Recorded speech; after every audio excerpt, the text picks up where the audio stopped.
Mosi debat kali ini, kejahatan tanpa korban adalah istilah yang mengacu pada tindakan ilegal yang tidak melibatkan penderitaan secara langsung pada orang lain atau melibatkan pelaku dan korban yang saling setuju seperti judi, narkoba, maupun prostitusi. Selamat pagi, pertama-tama mari kita pahami definisi dari Mosi ini. Kejahatan tanpa korban yaitu kejahatan yang tidak merugikan orang lain secara langsung karena kedua belah pihak sama-sama saling menyetujui tindakan tersebut. Namun, yang dimaksud tanpa korban di sini tidaklah benar. Walaupun secara nyata tidak terlihat dan merugikan secara langsung, tetapi lambat laun efeknya akan dirasakan dari individu, keluarga yang nantinya akan merambat ke masyarakat. Menurut fakta yang ada, kejahatan yang disebut tanpa korban ini menimbulkan beberapa kerugian. Contohnya yang pertama, membuat efek domino di mata masyarakat atau menimbulkan efek ketagihan tentang apa yang dibuat. Yang kedua, efek gangguan mental dan psikis dari individu itu sendiri. Yang ketiga, efek sanksi sosial dan hukum di suatu negara yang harus ditetapkan. Selanjutnya, jika dilihat dari sudut pandang individu, kebanyakan dari mereka melakukan kejahatan tersebut akan mengatakan bahwa selagi tidak merugikan orang lain, mengapa harus dilarang oleh negara? Tetapi mari kita telusuri faktanya. Apakah yang mereka katakan tidak merugikan orang lain ini ada benar adanya? Contoh, penggunaan obat-obatan terlarang dan narkoba. Penggunaan narkoba sedikit demi sedikit memberikan efek candu dan ketergantungan yang lama-lama akan merusak fungsi sel otak dan mereka akan cenderung memiliki kesehatan mental yang buruk. Aktivitas mereka terganggu dan perubahan perilaku seseorang itu dapat menimbulkan kriminalitas berjangka panjang. Contohnya, dapat menimbulkan konflik rumah tangga, perceraian, dan juga lain sebagainya. Seseorang yang biasanya terkena efek candu ini tidak menyadari bahwa dirinya sudah mengalami kecanduan yang lama-kelamaan akan merusak dirinya sendiri dan merusak masa depannya. Contoh lain, adanya perjudian. Perjudian sendiri yang awalnya kita hanya mencoba-coba, lalu lama-kelamaan akan menimbulkan efek kesenangan tersendiri jika kita sudah mendapatkan menang satu kali atau efek euforia. Nyatanya, judi ini akan menumbuhkan rantai kriminalitas sosial yang buruk seperti rusaknya ekonomi seseorang, kemiskinan, kebrangkrutan, pengangguran, meningkatnya angka pengangguran, dan perceraian.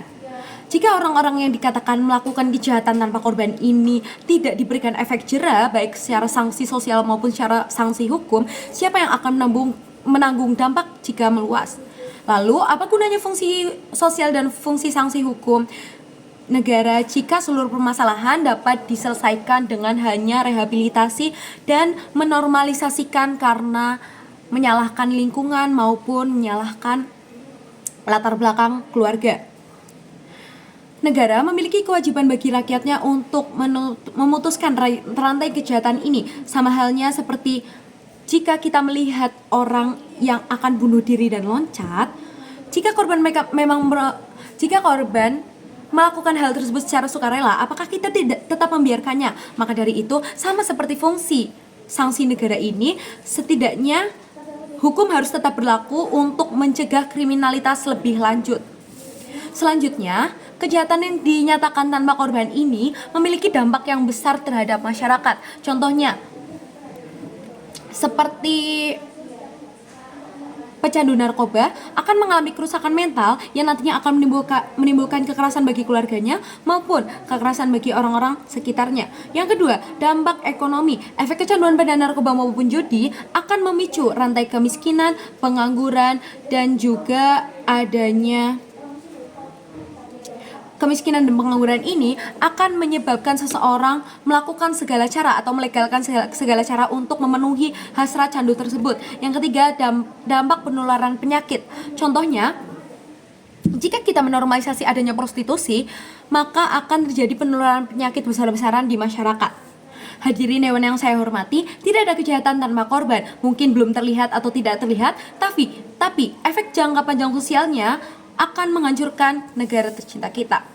Selanjutnya, fungsi sanksi sosial dan negara. Fungsi pencegahan. Apa yang dikatakan tim pro, mereka yakin bahwa kejahatan cukup hanya dengan direhabilitasi. Siapa yang akan menanggung jika pelaku-pelaku kejahatan ini lama-lama akan dinormalisasikan oleh masyarakat? Karena masyarakat akan berpikir bahwa jika mereka melakukan kejahatan seperti prostitusi, perjudian, maupun narkoba, jika hanya direhabilitasi dan tidak diberikan sanksi negara, mereka akan dianggap kejahatan yang biasa oleh masyarakat. Nyatanya, negara hanya bisa mencegah perilaku kriminalitas ini yang ditentang oleh masyarakat. Tanpa adanya hukum akan terjadi normalisasi karena dianggap kejahatan yang biasa. Selanjutnya, yang dikatakan tim pro, penyelundupan narkoba lebih mudah diakses di penjara. Nyatanya, hukuman negara bagi kejahatan tersebut memiliki pengawasan yang lebih ketat, serta pemantauan khusus, bukannya penjara biasa, namun mereka juga diberikan rehabilitasi, konseling tersendiri di penjara. Fungsi hukum negara untuk perlindungan, nyatanya yang dilakukan negara hanya dapat untuk mengurangi dampak rantai kriminalitas. Publik terlindungi, kepercayaan dan ketenangan masyarakat meningkat, dan juga dapat mencegah adanya tekanan moral bagi pelaku kriminalitas. Memang benar adanya hukum tidak dapat menuntaskan seluruh masalah 100%, tapi dapat mengatasi lonjakan kriminalitas yang terjadi.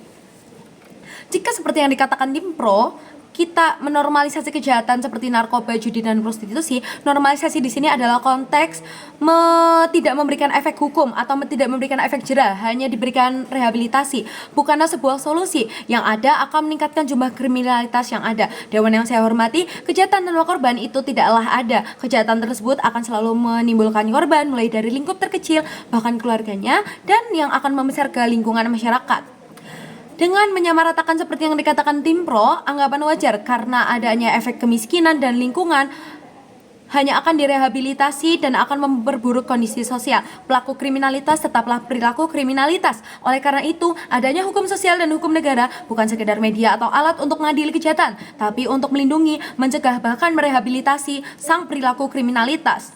Jika kita menerapkan hukum yang sama, kita menormalisasikan sebuah kejahatan dan meningkatkan beban sosial.